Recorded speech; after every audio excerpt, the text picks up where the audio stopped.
In this chapter, I will first explain part of a daily maintenance check and adjustment procedures for fuel oil system. While the engine is running, check that the pressure and temperature of fuel oil are within the specified value that you are watching in this video. Try to clean the fuel strainer first if fuel oil pressure is out of the specified value. And for pressure adjustment by valve operation, you must properly operate each valve on the line after fully learning about the fuel line in the vessel.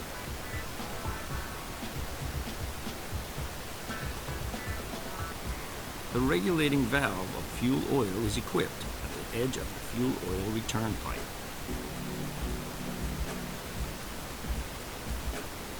Also, the settings of the Saucity controller must be adjusted in such a way that the temperature is satisfied with the specified value at the engine inlet.